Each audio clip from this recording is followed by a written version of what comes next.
અહીંયા તારક મહેતા કા ઉલ્ટા ચશ્મા જોયું છે? મેક સમ નોઈસ. કેટલા લોકોએ BR જોયું છે? મેક સમ નોઈસ. કેટલા લોકોએ બાલા જોયું છે? મેક સમ નોઈસ. બધું નિરેનભાઈએ લખ્યું છે. તાળીઓ થઈ જાય એમના માટે. કમ ઓન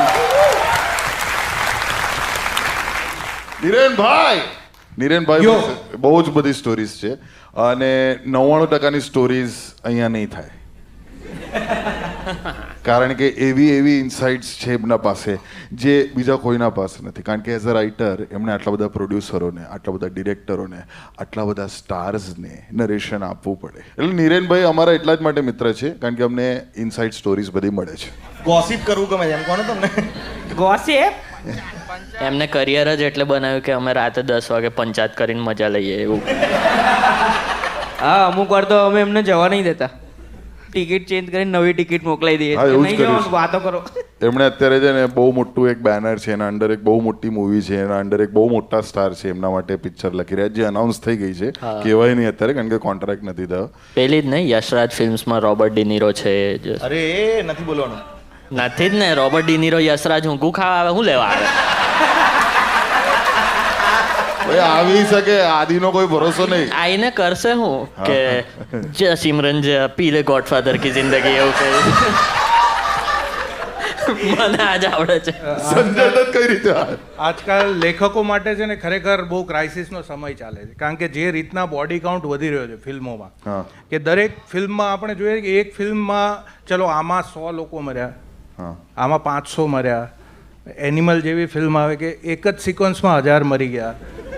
અને બ્રેન સેલ્સ એટલે હવે મને એવું લાગે છે કે ફ્યુચરમાં એવી ફિલ્મ આવી જશે કે જેમાં તમે અંદર જાઓ અને કોઈક મારવાનું ચાલુ કરશે પછીથી એન્ડ આવશે.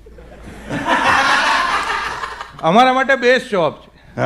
ખાલી મારવાનો જ છે લોકો. ખાલી અંદર જઈને એક પેજની સ્ક્રિપ્ટ કે સર આ તમે આવો છો 50,000 લોકોને તમે મારો છો, પિક્ચર પતી ગઈ. પણ તમે તમારી મૂવીઝ સ્લાઇસ ઓફ લાઈફ હોય છે. Bala one of my favourite films guys. Bala કેટલા લોકો જોયું છે? હવે મને પણ ધીરે ધીરે બાયોપિક લાગવા લાગી છે કારણ કે મને ટાલ આવી રહી છે. પણ what a brilliant, I think મારો ફેવરેટ સીન એમાંથી એ છે જ્યારે એક દેખાવડી છોકરી એવું કહે છે કે દેખાવડું રહેવું પણ કેટલું ડિફિકલ્ટ હોય છે, તમને શું અંદાજો? અને સીન બહુ બ્રિલિયન્ટલી લખ્યો છે. તમારો પર્સનલ ફેવરેટ લખેલો સીન કયો છે તમારો પોતાનો? મારો પર્સનલ ફેવરેટ સીન બેઆરનો પ્રતિક અને દિવ્યાંગ પેલા ફોરેનરને જે કન્વિન્સ કરે છે, because he doesn't know the language and they are trying to convince him કે ડોન્ટ સેલ ધીસ પેઇન્ટિંગ. તો એ જે છે એ મારો સૌથી favourite. Don't cell this painting, પેલું પેઇન્ટિંગ મને કઈ બીજું સાંભળે, મને કઈ અનફોર્ચ્યુનેટલી કઈ બીજું સાંભળે. મને તમારી પેલી સ્લાઇસ ઓફ લાઈફ ગમે છે, ભેડિયા. હા, એમાં જે એકચ્યુઅલી લાઈફના સ્લાઇસ કરે છે ને ભેડિયા એ. અચ્છા, ભેડિયાના પણ રાઇટર નિરેન ભટ્ટ છે ભાઈ. તાળીઓ થઈ જાય. Come on. યસ. એમાં પેલો સુરૂર વાળો સીન તો બહુ ગજબ હતો. હા, હિમેશ વાળો. હિમેશ પકડ્યા હતા ને પેલું તો કહેવાય એમને. હિમેશભાઈને છેક સુધી અમે કહ્યું નહોતું કે આ ફિલ્મમાં છે, અને અમને એમ હતું કે કેસ વેસ કરશે, પણ યસ ટેકન ઇટ. એમની જોડે વાત કરો તો એ હા પાડે ના પાડે કે પછી કહી દે તખ્તાના તંદુરી નાઇટ્સ. ના ગમે તો શું હતું આ? ઓમ તું કન્સિડર કર કરિયર પાછું જરા થોડું. હા, સાંભળે ને, હિમેશ છૂટું નાક મારે તને.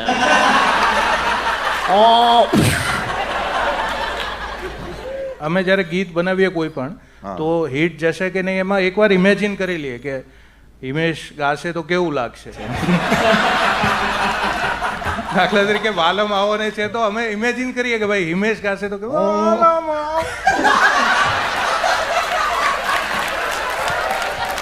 નહીં, એ તો એવું કરશે ને, વાલમ આવો ને આવો ને આવો ને, વાલમ આવો ને આવો ને આવો ને. વરાજ એક કરો. બોલ બોલ બોલ. કાકા લાકા લાકા લાકા લાકા લાકા વાલમ આવો ને. સારું હતું કે નહીં? આ લોકો અમથા કે આ યુટ્યુબ પર જોજો, બહુ મજા આવશે. મજા આવે છે ને તો સબસ્ક્રાઇબ બટન દબાવો ને યાર. શું કરો છો? અહીં લાઈવ કરે તારે.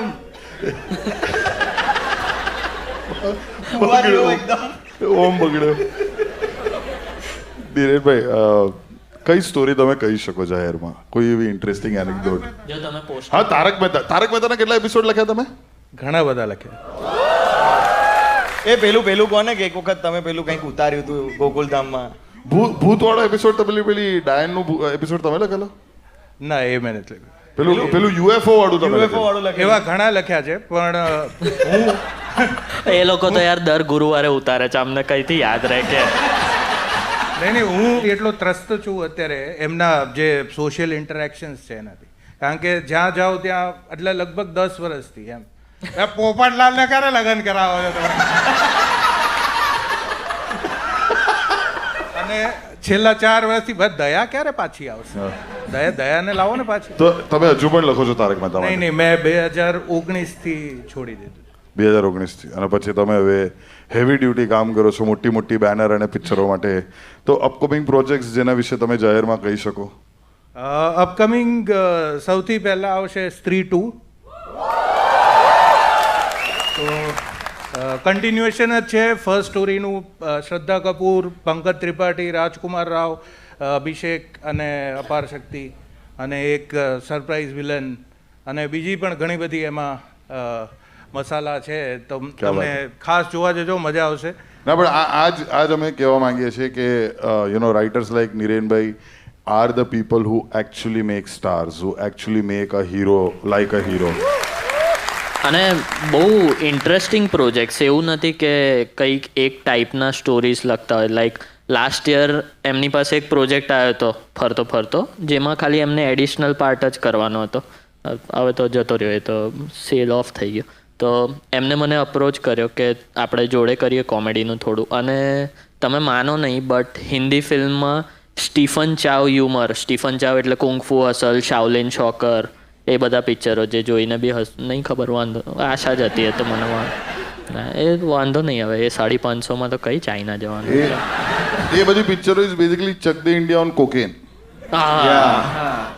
That kind of movie. તો એ હ્યુમરનું એક સ્ક્રિપ્ટ આવવી, એવા પર કામ કરવું બી એક બહુ બ્યુટીફુલ પ્રોસેસ હતો. કે લાઈક એ જો કઈશ ખબર નહીં કેસ થઈ જાય કે નહીં. એટલે નહીં, પણ એ સમજણનો સૌથી મોટી અમારે ફાઇટ છે. કારણ કે જ્યારે ટેલિવિઝન લખતા હતા અને રીલ્સ અને ટિકટોક ચાલુ થયા ત્યારે એવું હતું કે 30 સેકન્ડ્સ વર્સિસ 20 મિનિટ્સ, બરોબર? પછી એનાથી અઘરું કે ફિલ્મ કે 140 મિનિટ્સ વર્સિસ 30 સેકન્ડ્સ. અને હવે જ્યારે સિરીઝ લખીએ છીએ નેટફ્લિક્સની ને એની, તો 500 મિનિટ્સ વર્સિસ 30 સેકન્ડ્સ. આ ફાઇટ બહુ અનઇક્વલ છે ને ડિફિકલ્ટ છે. બટ સમહાઉ અસુરમાં ને એ બધામાં we have pulled it of. Oh yeah, my favorite work, Asur, is written by Niren. એક જોક કહું પહેલામાંથી. એક એ અમે નહોતો લખ્યો, પહેલાંના રાઇટરે લખેલો કે ચાઇનામાં એક માણસ પાસે એક કૂતરું આવે છે અને ડોન ટાઈપ માણસ છે. તો આમ કૂતરું આવે ને બહુ ક્યુટ પપી હોય, પોમરેન કે ઓ સો ક્યુટ, ઓ ઇસકા સૂપ બનાવો, આવું કહીને આપી દે કૂતરું. એકદમ વાંચીશ. એ લોકો પણ પેલું આપણે કેરી લઈએ તેમ સૂંઘે ને, એમ કૂતરું પકડે, હા ફ્રેશ છે લે હવે, આમ દબાઈને જુએ કે એવું કંઈ. ચાલશે, ચાઇનામાં કેન્સલ થઈ જાય તો બી શું છે, આપણે તો સુરતથી આગળ તો જવાનું નહીં. એટલે અત્યારે એટ અ ટાઈમ કેટલા પ્રોજેક્ટ ચાલી રહ્યા તમારા? 3 કે 4. પણ એટલે અલગ અલગ મીડિયમ્સમાં છે કે ક્યાંક વેબ સિરીઝ છે, વેબ સિરીઝ છે, મૂવીઝ છે, ગુજરાતી મૂવીઝ છે, હિન્દી મૂવીઝ છે, ગીતો છે, અલગ અલગ વસ્તુ. તો એટલે એવું થાય છે તમને? કારણ કે મને તો બહુ જ નાના લેવલ પર થાય છે કે અમે મૂવી લખતા હતા અને સાથે સ્કેચ લખવાનો આવ્યો, તો પછી મને સપનામાં એ બધું ભેગું થાય, એ જે થોટ્સ આવે તે. તો એમાં મને એક દિવસ એવું સપનું આવ્યું, લખીને સૂઈ ગયા, હું ચિરાયુ સાથે ઝૂમ પર લખતા હતા, લખીને સૂઈ ગયો. તો રાત્રે મને એવું સપનું આવ્યું કે હું ને ચિરાયુ પાકિસ્તાન સંગીતનું ગીત કરવા ગયા છે. સંગીત શો એ બી છે કરાચી, પાકિસ્તાન. હા, નાઇસ નાઇસ. પછી એ લોકોએ પેલું સાયરન વગાડી દીધું કે ઇમરજન્સીનો. હા, એમને કીધું that's it from my side એવું. અને પછી અમે લોકો ભાગી રહ્યા છે અને ચિરાવ કહે છે મને ભૂખ નહીં લાગી, ચાલ ઈંડા ખાવા જઈએ. પછી અમે ઈંડા ખાવા ગયા, પછી સ્પ્લેન્ડર પર વડોદરા આવ્યા પાછા. ક્યાં, લાહોરથી કે કરાચીથી? એ ખબર, એ એટલું તો યાદ નથી, પણ એવું દાહોદથી જ હશે. દાહોદ નહીં, લાહોર. દાહોદ ગુજરાતમાં છે. ભાઈ સપનું છે યાર, સપનામાં કઈ બી થઈ શકે યાર. મ્યુઝિક વાગતું હતું કે નહીં નહીં પેલું કયું છે પેલું મ્યુઝિક હોલિડે વાળું ને મોડાથી એ હમણાં સ્લીપર સેલોન હા બોલ બોલ બોલ. વાહ વાહ પેલા એમ અલા એવું વગાડ્યું. વાહ, Rahman is proud of you bro. But genuinely કહું જ્યારે પણ અમે કોઈ રાઇટિંગ પ્રોજેક્ટ લઈએ છીએ કે શરૂ કરીએ છીએ તો સૌથી પહેલા we call up Nirenbhai to take his advice and till Most date honest every feedback. Time is like ના કરો તમે Because actually that's the best advice you can give. But જ્યારે તમે લખો અહીંયા કોઈ રાઇટર છે એની producer writer by any chance એટલે કેપ્શન ના ગણાય હો કે? મેં ઇન્સ્ટાગ્રામ પર લખતો હોઉં છું. I don't sweat I sparkle writer.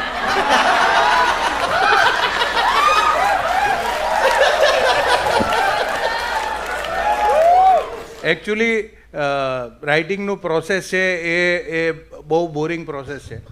લોકોને એમાં હસવું નહીં આવે કારણ કે મહેનતનું કામ છે.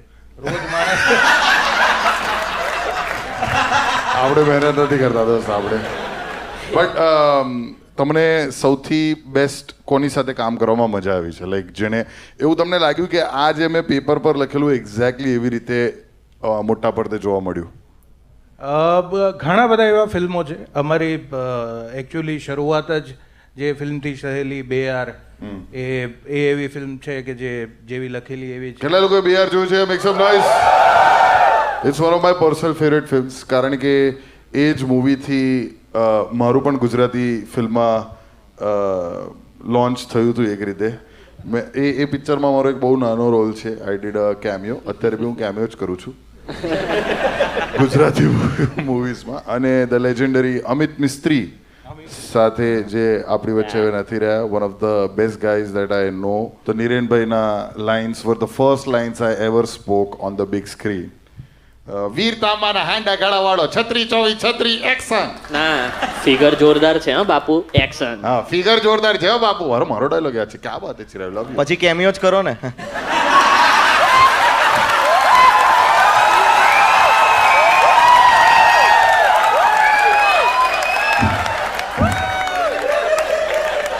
ક્યાં વાત હે? નીરેનભાઈ પણ એકવાર પેલી લંચવાળી સ્ટોરી જે તમે અમને કીધેલી, અગર ઓડિયન્સ સાથે શેર કરી શકો તો. લંચવાળી સ્ટોરી અમારા એક બહુ ફેમસ, એટલે આપણા ઇન્ડિયાના, હું નામ એમનું નહીં લઉં, ડિરેક્ટર છે. અને અમે એમની સાથે એમની આખી ટીમ બેસે છે. આવી રીતે એમની 8-1 લોકોની ટીમ બેસે છે અને અમે ચાલુ કરીએ વાર્તા કહેવાની કે સર આમ છે આમ છે, આ ડાયલોગ બોલે છે આમ તેમ. એ સાંભળતા હોય અને કશી રિએક્શન બિલકુલ નહીં, એકદમ આમ સ્થિતપ્રજ્ઞ રીતે સાંભળતા હોય. અને જેમ જેમ લંચનો સમય આવવાનું ચાલુ થાય એટલે એમની હલચલ ચાલુ થાય અને એક્ઝેક્ટલી લંચનો ઓર્ડર આપણને તો ફટાક થઈને બેઠા થઈ જાય. અને હવે એમાંથી એક છે એ ઓર્ડર આપે છે ને એક એની માથે ઊભા રહે છે. એટલે આ 4 કલાકનું સ્ટોરી સેશન પૂરું થયું છે, એની વચ્ચે આ ચાલી રહ્યું છે. તું ઓર્ડર આપ, તું એક છો. हेलो, हाँ ऑर्डर देना था. हाँ દાલ મખની કે છે? દાલ મખની. दाल मखनी, एक दाल मखनी करो. તારે કઈ? મારે એક જીરા રાઈસ. 2 જીરા રાઈસ કે? બે જીરા રાઈસ તું કરવાના. ખાઈશ? અંડા કરી. અંડા કરી કે છે? એક અંડા કરી. અરે મારું જીરા રાઈસ કેન્સલ કરાવી દો, એની જગ્યાએ મલાઈ કોફતા ને 2 તંદૂરી રોટી. એક મલાઈ કોફતા, 2 એક મિનિટ.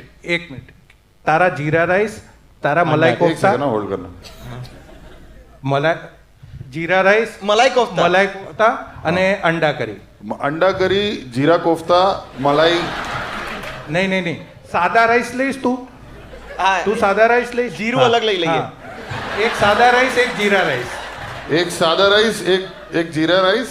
हाँ અને ચિકન કોઈ ખાશે? ચિકન? ના, હું તો બ્રાહ્મણ. હું કહીશ. हाँ एक चिकन कर दो. એ છૂટું મરઘી આપશે સરખું કઈ. चिकन तरकारी. તો એક પનીર એ કરી દો. એક પનીર. તું પનીર ખાઈશ ને? पनीर, एक पनीर. એક છૂટું પનીર નહીં, સબ્જી બોલ અંદર. हाँ पनीर हांडी. હવે એકવાર ઓર્ડર રિપીટ કર દો. हाँ हाँ एक बार ऑर्डर रिपीट करो. અરે તું કર, એ લોકો તો કરશે જ. हाँ એક મલાઈ કોફતા, એક દાલ બકરી, એક જીરા રાઈસ. તમે જ બોલો ને ભાઈ. એટલે આવો આખો દ્રશ્ય થાય. એટલે આ આખી ઘટના થઈ લંચની, બરોબર. પછી હવે તમે નહીં માનો કે ચા જેવી સાદી વસ્તુમાં આવું કેવી રીતે થઈ શકે.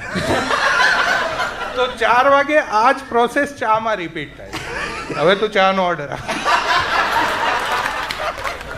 हाँ हेलो ऑर्डर दे रहा था. તું ગ્રીન ટી પીસ, હું લેમન આઈસ ટી. એક ગ્રીન ટી, એક લેમન આઈસ ટી, एक ग्रीन टी, एक लेमन आइस टी, 3 મસાલા ચાય, 3 मसाला चाय, એક વિધાઉટ શુગર एक विदाउट शुगर, અને એક શુગર ફ્રી સાથે. एक शुगर फ्री. મારે લેમન આઈસ ટીમાં આઈસ ઓછું, લેમન વધારે. લેમન આઈસ ટીમાં આઈસ ઓછું. लेमन आइस टी में आइस ओछू. અને તારે મારે બોર્નવિટા. એને એક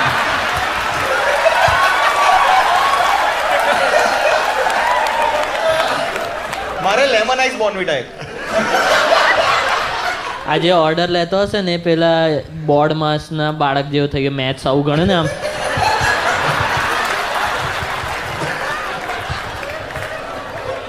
But yes, all the best to Niren Bhatt for Stree 2 and all the upcoming projects.